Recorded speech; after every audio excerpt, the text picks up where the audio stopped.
que nous utilisons pour le financement des projets d'énergie renouvelable n'a pas atteint son potentiel, plein potentiel. Par exemple, les titres verts qui ont été émis en 2014-2020, ça fait environ un trillion de dollars. Seulement 0,2% sont représentés pour Afrique. Si vous avez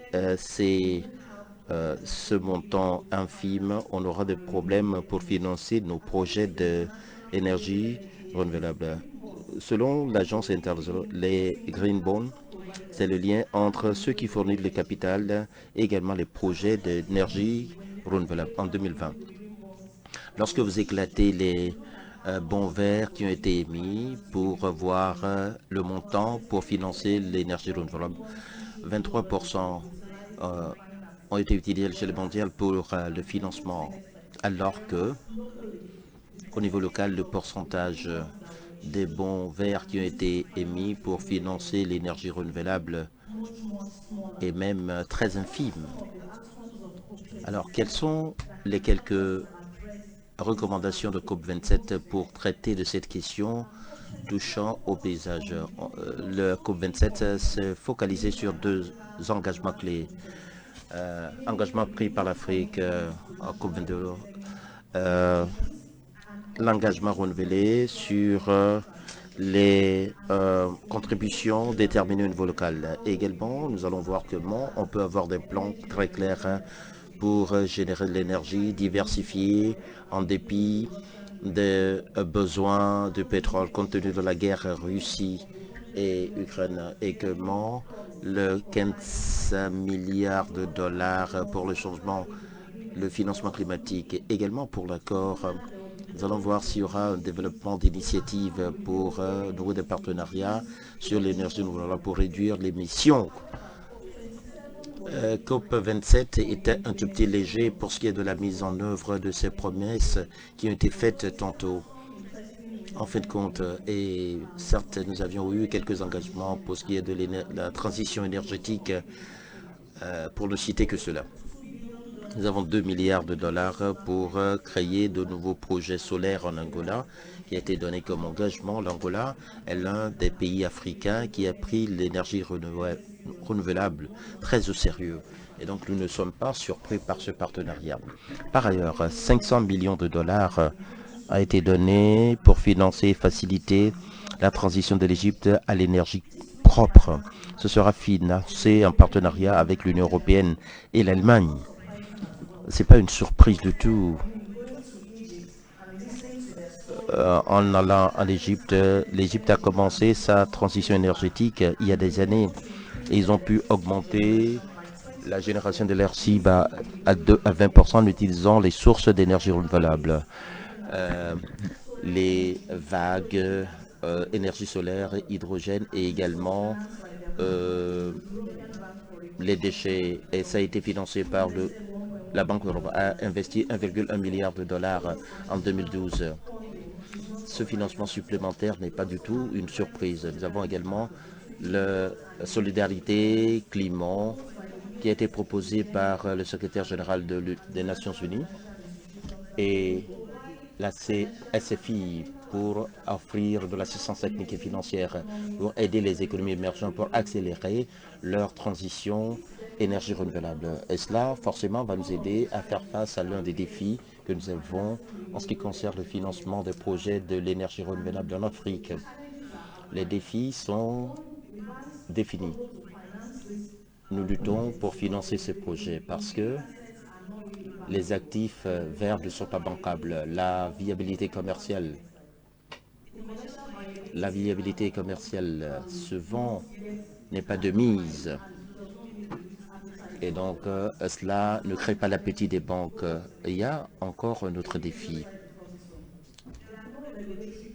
Il n'y a pas de réglementation pour porter l'énergie renouvelable. Il manque de cadre clair, périn de financement et donc méconnaissance des titres verts et le savoir-faire technique n'est pas de mise. Qu'est-ce que nous proposons? Nous devons avoir des mesures réglementaires pour permettre l'énergie verte en Afrique. Ces mesures réglementaires doivent se focaliser sur les régulateurs du marché, les décideurs politiques, les gouvernements, en supprimant les subventions pour ce qui est de carburants fossiles et adopter des politiques, avoir une infrastructure plus large, des cadres stratégiques, tout cela permettra de se focaliser sur ce secteur.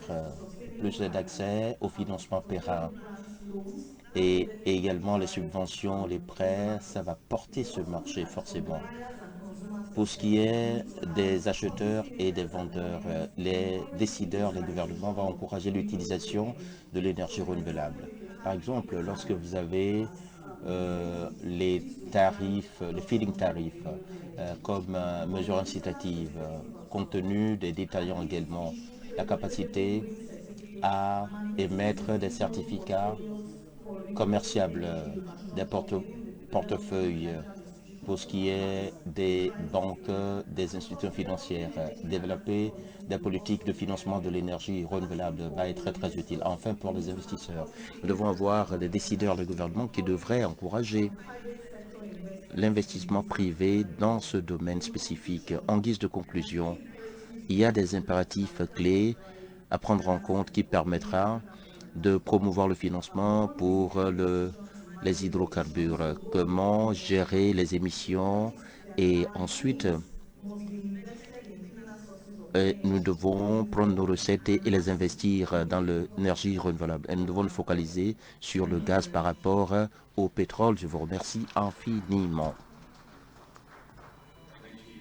Merci, merci beaucoup pour avoir planté le décor pour la discussion qui suit. Nous allons être très bref.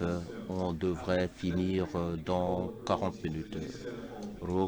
Le ministre de l'économie et de la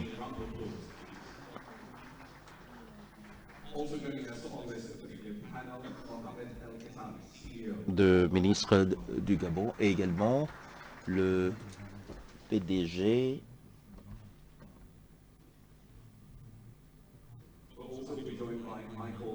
et également Michael qui vient de FMO et nous avons Valérie Kojodiop, directeur de développement périn, Ferdinand Camus,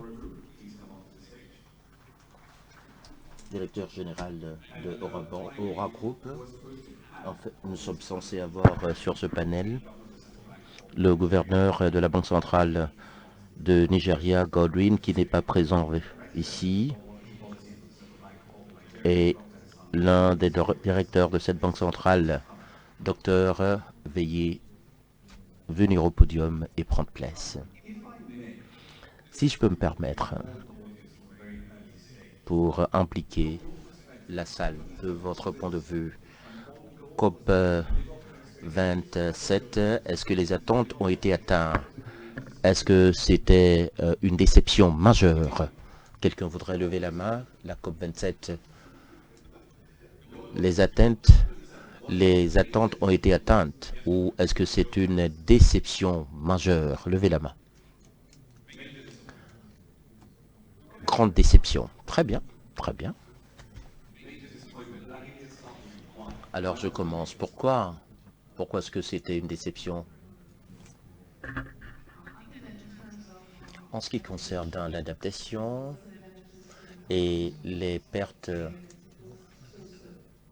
c'était mi-figue, mi-raisin en termes de mitigation. En dessous de 5 degrés, je pense que c'est une déception, véritablement. Mais est-ce que ça veut dire que la manière dont vous avez posé la question, est-ce que ça veut dire que, pour ce qui est de, est-ce que cela pose problème pour le financement de l'énergie en Afrique? Je veux parler de financement de l'énergie verte. La liquidité en termes de l'énergie verte, on l'a. Nous manquons davantage de financement pour ce qui est de l'énergie brune. Nous devons prendre cela en compte. La liquidité, on l'a. La question, c'est plutôt de savoir à quel coût et quelle pourrait être la forme de piéger cela et donc de profiter de cette liquidité que nous avons. Nous devons y réfléchir. Pour ce qui est de marché, pour ce qui est de marché d'investissement davantage, il y a cet appétit pour l'investissement vert. Je dois dire que le fonds d'impact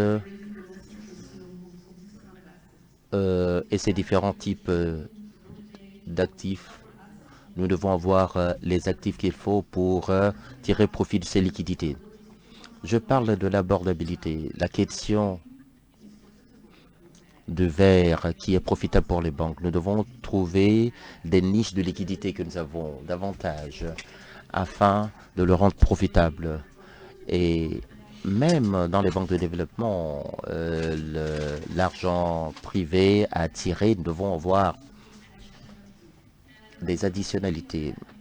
En parlant de ça, je parle du marché de carbone. Ça peut être une opportunité. Nous devons disséminer tout cela, sensibiliser les gouvernements davantage en Afrique, et également le marché. Le marché, c'est un marché pour le carbone. Madame, pour ce qui est de la construction de ce marché de carbone dont vous parlez, qu'est-ce que nous devons faire pour le faire? Le Gabon est un leader dans ce domaine. Qu'est-ce qu'il faut faire? Je voudrais m'acquitter d'un devoir avant de répondre à votre question, puisque nous sommes arrivés au Togo et nous avons été invités par les plus hautes autorités que nous remercions et les organisateurs de ce sommet qui est très important. Alors, pour revenir à la question de carbone, nous pouvons dire que pour répondre également à celle des enseignements de la COP, avant de revenir sur votre question à proprement parler, nous pouvons dire que vraiment du chemin reste à faire. C'était pour les pays africains une prise de conscience pour que les pays africains et notamment les institutions financières internationales se mobilisent pour trouver des mécanismes innovants pour permettre d'accompagner cette transition énergétique. Maintenant, s'agissant du carbone, nous voulons dire que depuis quelque temps, comme vous le savez, le Gabon a entrepris, et grâce au leadership de son président de la République, de pouvoir lutter contre tout ce qui peut concourir à une meilleure adaptation des changements climatiques. Aujourd'hui, nous avons fait un chemin. Nous avons effectivement eu la certification des crédits carbone du Gabon par l'organisme des Nations Unies et nous avons eu beaucoup d'échanges avec tous les partenaires, que ce soit les fonds d'investissement, les banques, les opérateurs. Et aujourd'hui, nous pensons que nous sommes fin prêts pour pouvoir commercialiser ce carbone. Cependant, malgré le fait que nous ayons mis en place le cadre juridique qui est nécessaire pour pouvoir accompagner ces opérations, que nous avons effectivement fait la publicité auprès de tous les parlementaires, les populations, pour montrer l'intérêt de pouvoir lutter contre cette question climatique. Et nous avons même désigné le Fonds gabonais d'investissement stratégique comme mandataire exclusif pour pouvoir commercialiser le carbone. Nous avons quelques déceptions, mais nous pensons que cela va être comblé parce qu'en face de cette offre, il faut que nous ayons de la demande. Or, la demande, elle ne peut être captée que par ces pays-là qui peuvent effectivement racheter le carbone. Et vraiment, sur cette question, nous avons encore beaucoup d'attentes. Les discussions que nous avons eues en Égypte nous permettent de continuer à avancer et nous espérons que dans les prochains mois, nous allons avoir ces premières opérations de vente de carbone. Là également, il y a toute la question de l'organisation de ce marché qui doit se mettre en place parce que ça doit être un marché réglementé, mais vraiment nous pouvons dire que nous avons fait beaucoup de chemin et que nous sommes pratiquement arrivés au terme, donc avant la vente des crédits carbone. Je vous remercie. Personally, I'm glad that we have African countries at the forefront of setting the... Nous avons les pays africains qui sont en train de définir le marché de carbone. Pour revenir sur la question de la liquidité, l'argent, on les trouve. On trouve l'argent, on trouve l'argent auprès des banquiers, n'est-ce pas, au financement vert.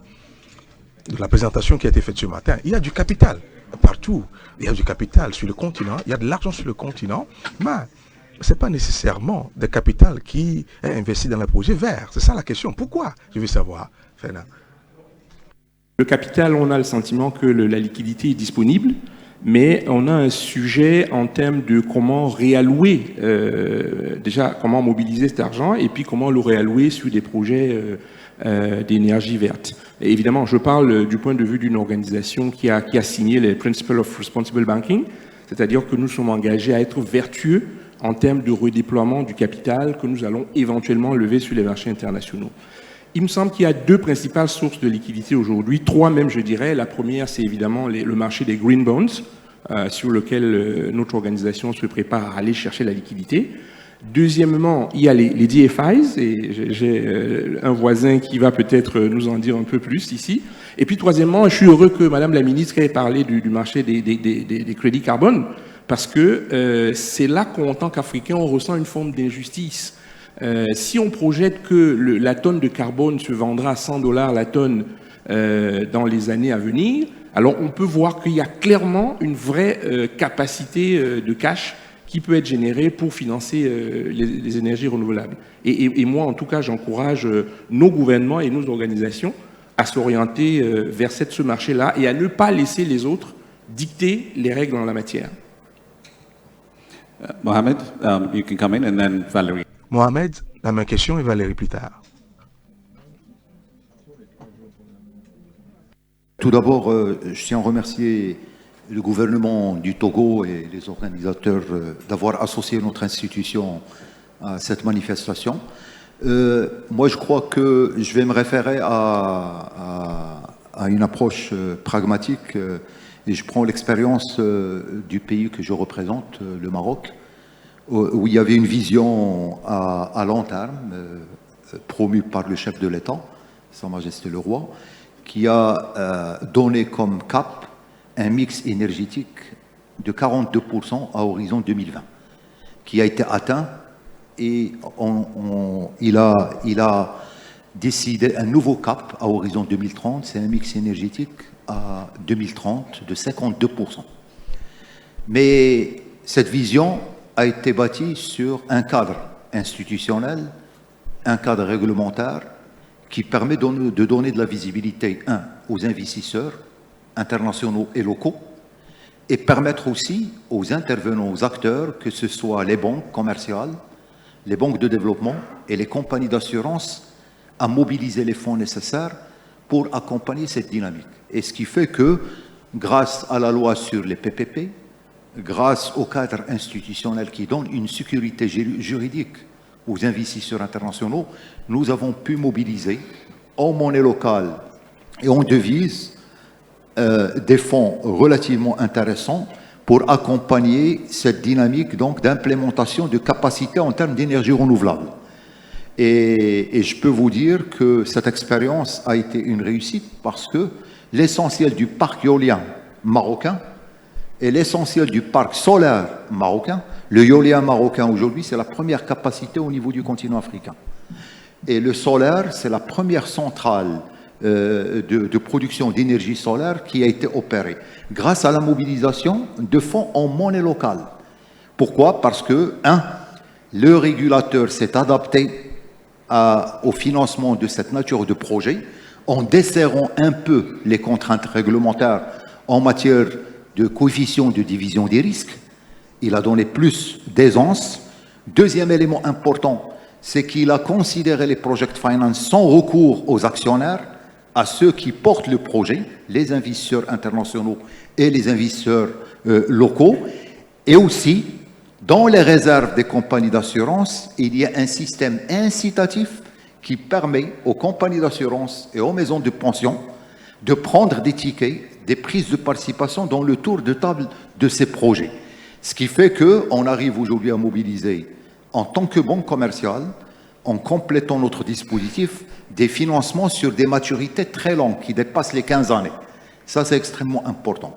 Et puis, nous avons pu, grâce à une alliance avec le Green Climate Fund, le GCF des Nations Unies, aujourd'hui, nous sommes la première banque sur le continent africain et de la région MENA à être homologuée pour mobiliser de tels fonds qui nous permettent de syndiquer des prêts concessionnels à des maturités qui peuvent atteindre 40 ans, à des coûts, à des spreads extrêmement bas, des taux concessionnels, aux côtés des DeFi et aux côtés des investisseurs internationaux pour mobiliser de l'argent. Donc le problème, à mon sens, c'est vrai qu'il y a une problématique de la mobilisation du financement.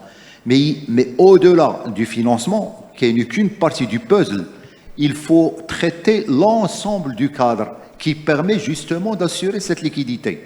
Cette liquidité en volume, cette liquidité en maturité, cette liquidité en coût. Et ça, c'est le cadre institutionnel, c'est la vision, c'est le cadre institutionnel, c'est la sécurité juridique des investissements et la qualité des sponsors dans le cadre de ces projets. Valérie? Oui, alors ce que je voulais dire, je trouve que c'est très beau, ces projets, effectivement, où on a nos marchés financiers locaux qui donnent effectivement une opportunité pour lever des green bonds. Alors quand on parle de green bonds, j'ai vu que le Bénin a levé un green bond sur le marché sous-régional, donc il faut effectivement que la BRVM, il faut qu'on ait un framework qui soit, comment dirais-je, bien défini pour permettre effectivement à d'autres émetteurs de venir effectivement sur ce type de transactions. J'ai envie de vous dire et tout que quand on parle aussi de green energy, on parle aussi de projets qui sont plus petits. On parle de projets comme par exemple tout ce qui est off-grid, mini-grid, qui ont des tailles qui sont toutes petites et qui ne sont pas des tailles du tout qui attirent globalement, comment dirais-je, tous les banquiers habituels du fait de leur montant et du fait encore une fois effectivement de leur rentabilité. Je pense qu'il faut aussi voir comment dirais-je, ce segment qui est très très important, cette ingéniosité, africaine. Tous les gros, c'est pas les blockbusters seulement qui feront effectivement l'énergie. Il peut y avoir d'autres structures plus petites. Et je pense qu'il faut trouver aussi l'accès au financement. Il faut avoir par exemple des incubateurs, des business angels. Il faut promouvoir cette culture du business angel, des gros entrepreneurs africains ou entrepreneuses africaines qui ont de l'argent et qui peuvent effectivement accompagner ce genre d'initiative. Je pense que c'est très très important. Quand on regarde le secteur de l'énergie, on voit un secteur avec une granularité qui est différente. Effectivement, il y a les gros. Alors effectivement, ça peut être du green bond, ça peut être du sustainable bond, puis après on a les banques commerciales, puis après on a les plus petits, puis après on a les deals qui ne sont pas du tout rentables, qui font appel à ou de la fondation ou de la philanthropie. Je dirais que c'est du blended finance qui arrivera effectivement à tackle, comment dirais-je, et tout ce genre de projet. Je pense que c'est important. Je voulais aussi rajouter en termes de carbone, et on disait bien que le marché carbone, l'Afrique est un market maker du carbone. Et il va falloir au fait que nos États africains comprennent le marché du carbone. Donc il y a tout un travail, je dirais, d'acculturation et de formation. Alors nous, en tant qu'institution BOAD, on a ça très très à cœur. Je pense que donc c'est très important. Mais il y avait aussi un autre actif, qui est un actif intéressant, et je pense que ça va susciter probablement du débat, c'est l'impact et la monétisation de l'impact. Alors évidemment, on va éviter l'impact bashing, et on a entendu tout récemment des gens comme Goldman Sachs qui ont fait un peu de ESG bashing, ils se sont vus donner une amende, je crois, de 4 millions de dollars, là, il y a quelques jours. Je pense que ça va permettre à chacun d'éviter de faire le washing, donc je pense que ça, tout le monde en a bien conscience, mais le sujet de l'impact est un sujet important, et de plus en plus de fonds, il y a de la liquidité sur ce marché de l'impact. Alors évidemment, donc les gens disent souvent qu'il faut prouver l'impact, il faut en avoir l'intention, il faut prouver l'additionnalité et surtout la mesure. C'est la mesure qui nous permettra effectivement d'éviter tout le greenwashing. Donc voilà, donc je pense que c'est un combiné de plein de choses qui permettront effectivement d'adresser. Mais l'Afrique doit rester debout et comment dirais-je, déterminée et volontariste. C'est pas parce qu'on n'a pas réussi à avoir de la liquidité lors de cette COP qu'il faut qu'on soit découragé. Au contraire, ça doit nous renforcer dans notre détermination et il y a des solutions. Et elles sont africaines. All right, I'm just going to take a brief. Nous allons prendre une petite pause. Il y a une annonce qui doit se faire. Le président veut voir si le directeur général du PIA, le président doit voir le DG du PIA. Si vous êtes là, nous allons retourner au débat. Et bienvenue, madame la ministre. D'accord, on a parlé des DFIs dans ces discussions. Et je crois que cela, c'est à deux volets, comme source de capital, et également comme pour dérisquer l'investissement au niveau des obligations vertes. Est-ce que cela se fait en réalité? Sinon, pourquoi pas? Alors, cela se fait, en effet. Je représente une structure qui finance les DFIs. Nous avons dans un portefeuille 4 milliards sur le continent africain. au niveau des institutions de financement, agriculture, énergie renouvelable, là, nous couvrons une grande partie de ce qui a été annoncé. Par exemple, avec nos partenaires EcoBank, nous avons des obligations durables l'année dernière. Nous avons également du off-grid au Burkina Faso récemment. Et ce qui est intéressant, c'est qu'il y a beaucoup de capitaux disponibles là. Mais bien entendu, avec la récession, le risque devient la question essentielle là. La question qui se pose, comment dérisquer ces capitaux? Parce que nous savons que, en fin de compte, on a besoin de grands investisseurs commerciaux qui puissent participer pour pouvoir mettre à échelle. C'est ça l'essentiel. L'échelle est petite. Pour mettre à échelle, il faut dérisquer. Comment le faire? Cela a été dit, le financement, le blended financing, pour avoir un mix de financement. Tommy également a fait ressortir beaucoup de carburants fossiles également. On a besoin de subventions. On a besoin de subventions dans le vert et du renouvelable. Et si vous pensez qu'il y a le financement mixte où nous pouvons dérisquer un certain nombre de ces points soulevés, cela nous permettra de pouvoir mettre à échelle et exactement ce que nous essayons de faire. Comme DFI, nous cherchons les partenaires en Europe, les partenaires de mise en œuvre sur le continent africain pour travailler avec nous également. Et je crois que c'est une question de prendre des risques. En tant que DFI FMO, nous prenons plus de risques que les autres parce que c'est ça ce que nous sommes appelés à faire. Nous continuons et je crois que c'est les leçons que l'Afrique doit apprendre en tant qu'institution financière. C'est très important de garder les yeux sur la balle qui roule là. Et il y a beaucoup de distractions actuellement. Il nous faut réagir dans les années à venir, dans 1 an, dans 2 ans. Mais les avantages à long terme, c'est l'énergie renouvelable et le financement que nous pouvons générer. Mais si nous faisons le blended financing, comment est-ce que le gouvernement sera en mesure de pouvoir avoir des investisseurs commerciaux? On a besoin sur le terrain beaucoup de projets bancables parce que c'est ça également l'autre aspect. Actuellement, il y a assez de financement de 2020, ce n'est pas suffisant et c'est ce que nous faisons. Alors, dans le cadre de ces discussions, qu'est-ce que nous définissons comme un projet bancable dans votre terme? Parce que c'est une partie du problème avec ces discussions. Nous avons dit, alors il y a du capital, il n'y a pas de projet bancable là. Nous savons qu'il y a la demande de l'énergie sur le continent partout. Nous avons 600 millions de personnes qui sont hors du réseau. Alors, qui est bancable dans ce contexte? Let me highlight 2 things. Il y a plusieurs choses, mais je vais parler de 2 choses en particulier. Quand on parle de bancable, on parle de ce qui est durable, de la perspective de bancaire. Et également, il faudrait avoir un régime stable en termes de régulation. Pas seulement une clarté pour 2-3 ans, mais pour le long terme. Il faudrait que ce soit durable sur le long terme. Alors, si tel est le cas, on dit que c'est bancable. Alors, vous ne voulez pas une situation où vous investissez et après 2 ans et le régime tarifaire change. Exactement, c'est ça. On voit le pays et on décide même parfois de ne même plus y investir. Il y a des fois des choses qui paraissent bancables qui ne le sont plus. Donc, attendez, dans votre position à la tête du département sur la politique monétaire de la Banque centrale du Nigeria. On doit aller sur le terrain et faire des prêts pour des domaines spécifiques. Vous l'avez fait pour l'agriculture, entre autres. Qu'en est-il du changement climatique ou les projets qui ont rapport avec le climat? Est-ce que vous devez avoir une ligne de crédit spécifique pour cela? Bon, en fait, on avance vers cela, mais je vais d'abord éclaircir un sujet. En termes d'intervention, pour la Banque centrale, on a eu des retours du gouvernement et du peuple pour ce qui est de la manière dont on peut aider pour les activités physiques. On travaille pour cela. C'est quoi l'argument? On se dit que vous êtes une banque centrale, vous devez vous occuper d'autres questions, c'est ça? Exactement. Mais il y a une question de coût. Au Nigeria, même dans les activités de changement climatique, il y a des questions de pertes, de dommages et des responsabilités. Nous savons très bien que les pays africains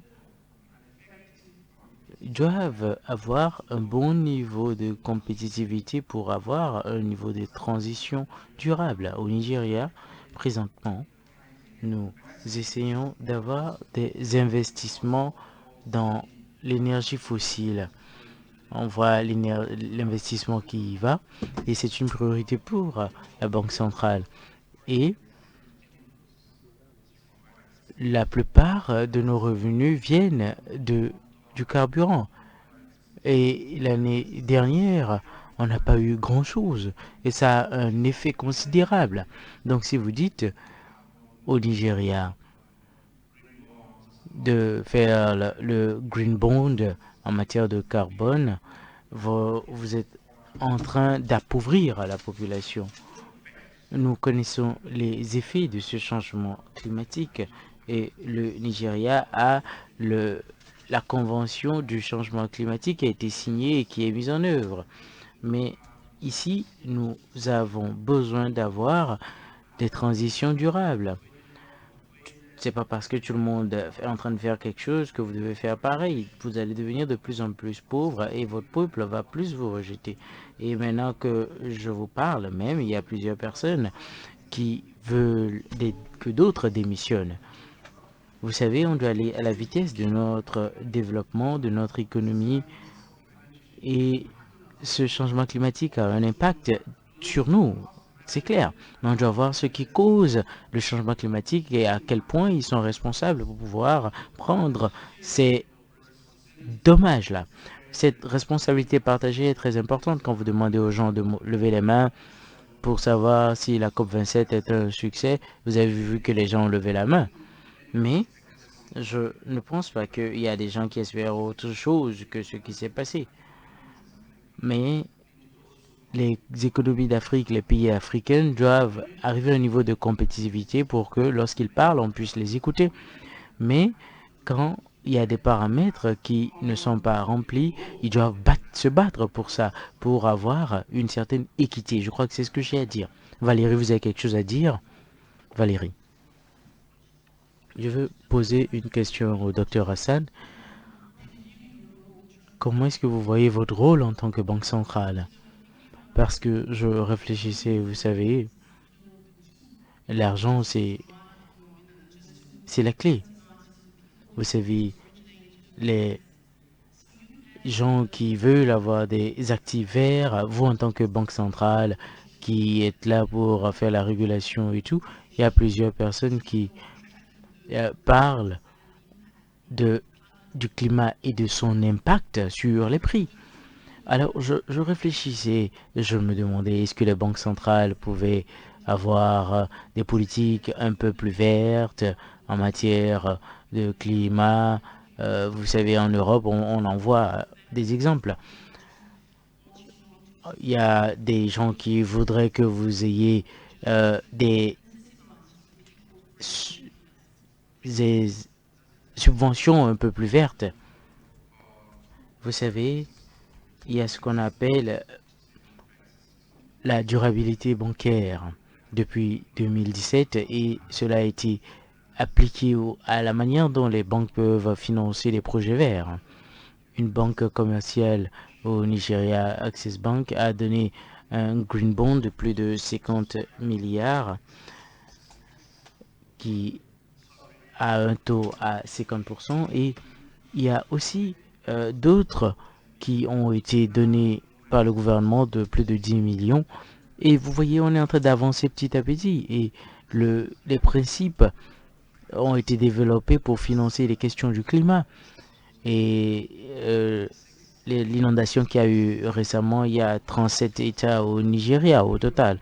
Et 33 étaient affectés par des inondations. Vous voyez, dire qu'on n'a pas l'impact du climat chez nous, ce serait se renier. Mais on veut s'assurer d'une certaine durabilité pour que les affaires puissent avancer, qu'il y ait de nouvelles innovations. On a beaucoup de fermes en matière éolienne qui ont été créées au Nigeria. Donc on essaie de financer les projets verts, même les panneaux photovoltaïques. On essaie de permettre aux foyers, aux ménages d'avoir des photovoltaïques pour les individus au Nigeria. Donc, on travaille beaucoup en ce sens. Ok, Madame la Ministre, vous pouvez avoir la parole. Pour dire avec ce que disait, je pense que c'est M. Ramat qui est au bout à l'extrême gauche, je pense. Alors, je pense que vraiment, ici, il y a un enseignement qu'il faut tirer de toute cette évolution, c'est que chaque pays doit pouvoir avoir ses spécificités de comment il peut passer à cette transition. Pour ce qui concerne le Gabon, nous sommes en train de développer un grand projet de gaz naturel. Parallèlement à ce projet-là, nous avons également commencé avec des énergies renouvelables et nous focalisons sur l'hydraulique, tout comme tout à l'heure, j'ai entendu le Maroc sur l'énergie éolienne. Et au Tchad, je sais qu'au Sénégal, il y a beaucoup de projets qui sont en train d'être développés dans le cadre du solaire. Mais nous avons également déjà ce mix au niveau de notre pays. Maintenant, je voudrais revenir sur la liquidité, en disant que dans la zone CEMAC, par exemple, il y a des difficultés, que ce soit pour les projets énergétiques, mais des projets en général pour financer les coûts d'un certain nombre d'investissements.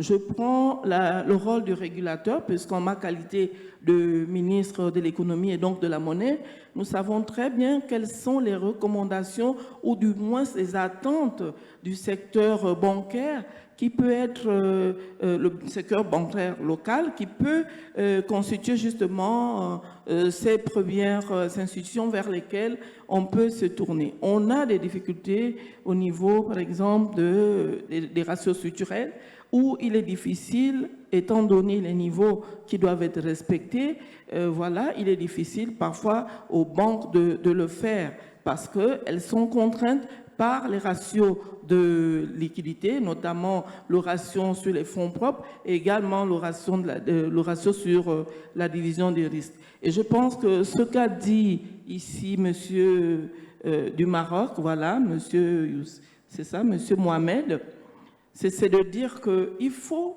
que le régulateur s'adapte à l'évolution. Parce qu'il faut que les banques, dans leur portefeuille d'investissement, puissent intégrer ces spécificités et surtout cette évolution de la finance pour intégrer les grands projets énergétiques.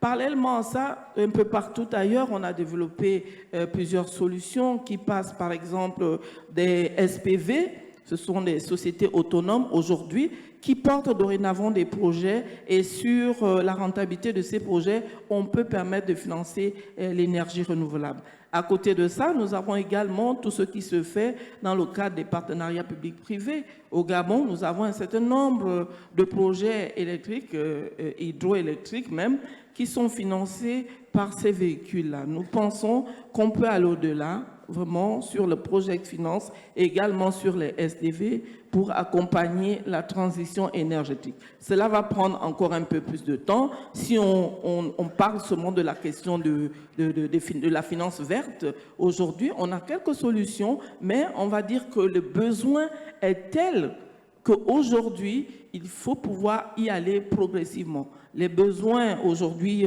pour le continent africain sont estimés à près de 4 000 milliards de dollars pour une transition jusqu'en 2050.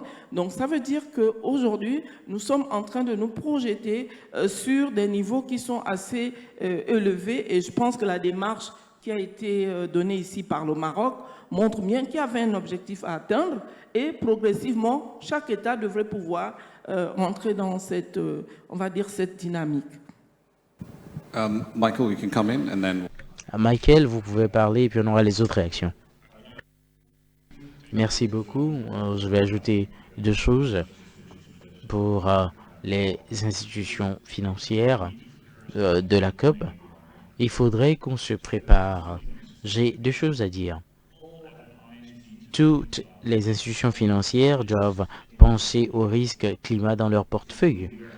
Parce que, ça y est, l'Afrique sera durement touchée, on le sait tous. Il faudrait aider les clients à penser aux risques et comment les atténuer. L'autre question que j'aimerais aborder ici, c'est la question d'adaptation et la résilience. Alors, c'est pas seulement le financement de l'énergie renouvelable, mais également sa production et sa génération. Dans les discussions, on a su qu'il y a des entreprises, par exemple, qui fonctionnent grâce à l'énergie photovoltaïque ou grâce à l'énergie hydraulique. Mais s'il n'y a pas de soleil ou de l'eau, comment est-ce que cela va avancer? Donc il faudrait bien réfléchir et voir tout ce qui est nécessaire, voir comment s'adapter, avoir la résilience pour pouvoir s'améliorer et se préparer, parce que si on ne prend pas tous ces facteurs en compte, on a peu de chances d'atteindre les objectifs. Tout tourne autour de la transition. Voilà la raison pour laquelle j'ai aimé la transition juste. Et l'Afrique doit y arriver. Il faut trouver le modèle approprié pour le faire. Une leçon de la COP27, c'est la solution basée sur la nature. C'est phénoménal comme solution. Vous savez, ça veut dire que je pense que l'Afrique, nous avons toujours la nature. On parle ici de la forêt, n'est-ce pas? On parle ici, on n'a pas, mais je vais parler des océans, on n'en a pas parlé.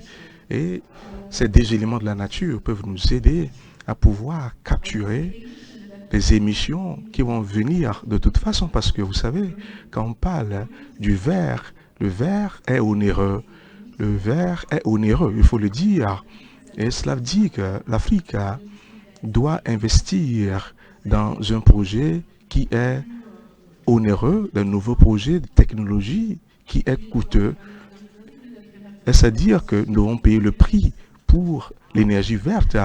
Et je dis peut-être que je dirais quelque chose qui est politiquement incorrect, mais je dis que la nature donnera à l'Afrique les droits pour ses émissions d'une manière ou d'une autre. Je suis totalement d'accord. J'étais à la COP, je crois que la DFA, que nous devons mettre l'accent sur la foresterie au niveau de notre portefeuille pour aller au-delà de 500 millions, parce que nous voyons ce que vous voulez dire. Et cela est absolument nécessaire pour investir plus dans la nature, et les forêts sont au-devant de la scène. La question qui se pose, en fin de compte, on parle des solutions bancaires, n'est-ce pas? Le modèle d'affaires que nous avons, nous sommes en train d'expérimenter cela, parce que cela se posera comme problème. La question qui se pose est celle-ci: comment? Et il faut y réfléchir. Oui, c'est aussi important. Qui doit définir les normes pour ces investissements dans la foresterie? Est-ce que c'est le Gabon? Est-ce qu'il y a quelque chose au niveau de l'UA par rapport à l'investissement dans la foresterie? Les banques comme Attijari Wafa, est-ce que vous avez déjà les normes définies? Qui commence à émerger, c'est la problématique de la valorisation du capital naturel, pas seulement de l'Afrique. Aux États-Unis, ils ont la même réflexion. Et l'intérêt de ça, c'est de dire que finalement, si on mesure l'endettement des États africains, non pas simplement sur la base de leur PIB, mais aussi sur la base de leur capital naturel, en valorisant donc, en prenant en charge la question des externalités, dont on n'en parle pas souvent, on a un levier supplémentaire qui peut permettre, y compris aux États, de s'endetter. Maintenant, pour revenir spécifiquement sur notre attitude à nous, banques commerciales, nous, on est des intermédiaires. Donc, notre rôle, ça va être d'aller lever le capital là où il est disponible, pour le redistribuer auprès des différents opérateurs de taille variable. Et je crois que c'est ça qui est la problématique aujourd'hui. Si on dit que la COP n'a pas tenu la promesse des fleurs parce qu'il n'y a pas eu d'engagement clair et ferme, il faut aussi voir que les pays africains doivent jouer leur partition. Moi, je vois, et Rama, vous l'avez dit en début d'entretien, je vois un continent où 50% de la population n'a pas accès à l'énergie. Et donc d'autres l'ont dit avant moi, je crois que c'est Bill Gates qui a écrit que ça serait indécent de demander aux Africains de ne pas s'industrialiser au motif qu'il y a un réchauffement climatique dont ils ne contribuent que 3%. Donc pour moi, il faut avoir une problématique beaucoup plus globale où on dit qu'il y a un cercle vertueux qui consiste à 1. Financer l'électrification de l'Afrique, 2. Financer son industrialisation. Et ces deux prérequis vont enclencher un cercle vertueux parce que, par exemple, si vous prenez le cas de la bauxite, plutôt que de transporter la bauxite brute de la Guinée à la Chine et après de la Chine à l'Allemagne, si elle est transformée localement à Forécaria ou à Conakry, on a économisé toutes les émissions, toute la pollution qui est générée par le transport, par les bateaux. Mohamed, I know you wanted to comment on this topic. Africain regorge d'un potentiel énorme de richesse. Mais depuis le temps qu'on le dit et qu'on n'arrive pas à l'externaliser, c'est qu'il faut traiter les problèmes de manière pragmatique et rapide. Et le compteur joue contre le continent africain aujourd'hui. Parce que ça fait des années qu'on parle d'un déficit important en termes d'énergie électrique pour permettre au continent africain de s'industrialiser. On est condamné à s'industrialiser. Parce qu'à l'horizon 2060, quand on sera 3 milliards d'Africains, j'imagine mal comment nous pouvons préparer les emplois pour nos jeunes enfants et nos petits-enfants dans les 30 années à venir sans des capacités énergétiques qui permettent d'aller de l'avant. Et c'est pour cela que dans cette approche, je rejoins le discours de son Excellence le Président du Togo, quand il a dit « il faut qu'on affronte l'avenir avec beaucoup de confiance, mais il faut beaucoup de pragmatisme. Il faut que les gens se mettent autour d'une table, les décideurs politiques, les régulateurs, les multilatéraux, les banques commerciales, les opérateurs des marchés des capitaux, pour sortir avec des feuilles de route opérationnelles. Et je rejoins ce qu'a dit Madame la ministre de l'économie du Gabon, c'est que nous sommes des Afriques. Ça, il faut adapter les approches aux spécificités de chaque pays. Mais le dénominateur commun, c'est quoi? Le dénominateur commun, c'est la vision, c'est une gouvernance institutionnelle, c'est la stabilité du cadre juridique et fiscal et la montée en compétence de nos ressources humaines. Parce qu'on a oublié quand même le capital humain dans tout ça. Nous sommes en train aujourd'hui d'opérer une transition dans nos banques, mais il y a un manque de ressources et de compétences en la matière. Donc il faut que l'université et les grandes écoles africaines s'orientent aussi vers les métiers d'aujourd'hui et de demain, et notamment les problèmes liés à l'adaptation, à l'atténuation, à la décarbonation de nos économies, et on a besoin d'expertise dans ce domaine parce qu'on ne peut pas continuer à l'importer de toute manière.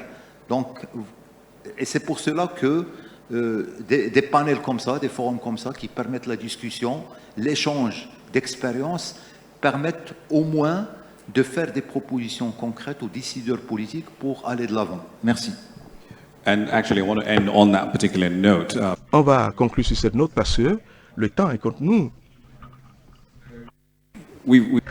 Alors, chers panélistes, on a besoin d'avoir du capital d'un point A vers le point B. On a besoin de sensibiliser les gens pour que cela se fasse. C'est pas que le gouvernement vienne à chaque fois pour venir dire ce qu'il faut faire. Les gens doivent voir pourquoi est-ce que ça doit avoir lieu. Alors, soyons simples, 30 secondes. Quelles sont les 3 choses à faire quand vous devez parler au gouvernement pour dire, par exemple, s'il faut que les gens soient actifs et soient dans le domaine de l'énergie renouvelable?